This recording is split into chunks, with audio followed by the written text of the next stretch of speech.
গত ১৯ মে হেলিকপ্টার দুর্ঘটনায় নিহত হয়েছেন ইরানের শক্তিশালী প্রেসিডেন্ট ইব্রাহিম রাইসি এবং পররাষ্ট্রমন্ত্রী হোসেন আমির আবদুল্লাহিয়ান। এই মর্মান্তিক দুর্ঘটনার রেশ কাটতে না কাটতেই আকাশপথে দুর্ঘটনার আরও একটি খবর শোনা গেল। মাঝ আকাশে মারাত্মক টার্বুলেন্সের শিকার হয়ে সদ্যই সিঙ্গাপুর এয়ারলাইন্সের একটি ফ্লাইটের এক যাত্রীর মৃত্যু ও বেশ কয়েকজন আহত হয়েছেন। তবে এই টার্বুলেন্স আসলে কি, এই সম্পর্কে স্পষ্ট ধারণা খুব কম মানুষেরই আছে। যারা সচরাচর বিমানে যাতায়াত করে না, আবার যারা কখনো বিমানে উঠেই নেই, তাদের কাছে ফ্লাইট টার্বুলেন্সের বিষয়টি একদম অজানা বললেই চলে। আবহাওয়া অনুকূল নেই, দয়া করে সিট বেল্ট টাইট করে বেঁধে বসুন। আকাশপথে যাদের নিয়মিত যাতায়াত করা লাগে তাদের কাছে এমন ঘোষণা বেশ পরিচিত।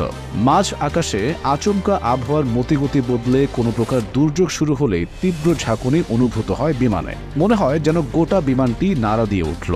ঝোড়ো হাওয়ার গতি বাড়লে এক ধাক্কায় বিমান কয়েক হাজার ফুট অবধি নিচে নেমে আসতে পারে। তখন ঝাঁকুনি আরো প্রবল হয়। মূলত এই ঘটনাকেই এয়ার টার্বুলেন্স বলা হয়। এটি বিমানের গতিবিধি ও উচ্চতায় আকস্মিক পরিবর্তন আনে। কোনো সংকেত ছাড়াই এমনটা হয়ে থাকে। রয়্যাল এয়ারফোর্সের প্রাক্তন অফিসার ও বিবিসি ওয়েদারের সাইমন কিং এর মতে, বেশিরভাগ টার্বুলেন্স মেঘের এলাকায় ঘটে থাকে, কেননা সেখানে ওপর ও নিচ থেকে বাতাসের চাপ থাকে। বেশিরভাগ ক্ষেত্রে বাতাসের এই চাপ মোটামুটি হালকা থাকে। তবে বড় মেঘের ক্ষেত্রে বাতাসের বিশৃঙ্খল গতিবিধি মাঝারি বা এমনকি গুরুতর টার্বুলেন্স সৃষ্টি করতে পারে। আবার বিপরীতমুখী দুই বায়ুপ্রবাহ অনেক সময় এলোমেলোভাবে বয়ে যাওয়ার ফলে তৈরি হয় ঘূর্ণি। এটিও এয়ার টার্বুলেন্স ঘটার আরেকটি কারণ।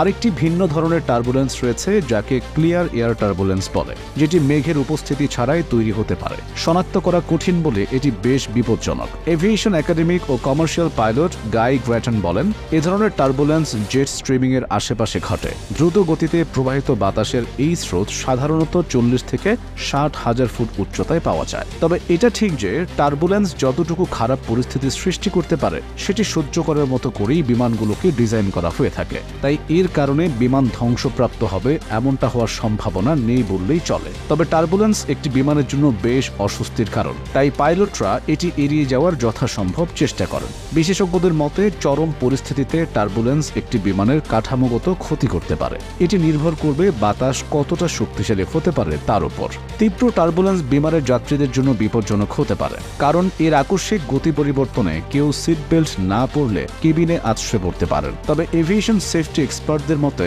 টার্বুলেন্সের ফলে মৃত্যু কিংবা আহত হওয়ার ঘটনা বিরল। টার্বুলেন্স পরিস্থিতিতে যাত্রীদের জন্য উপদেশ হলো সিট বেল্ট ব্যবহার করা এবং কোনো ভারী জিনিস বাইরে না রাখা। এক্ষেত্রে পাইলটরা যাত্রীদের সবসময় সিট বেল্ট পরে থাকার পরামর্শ দেন, কারণ টার্বুলেন্স অপ্রত্যাশিতও হতে পারে।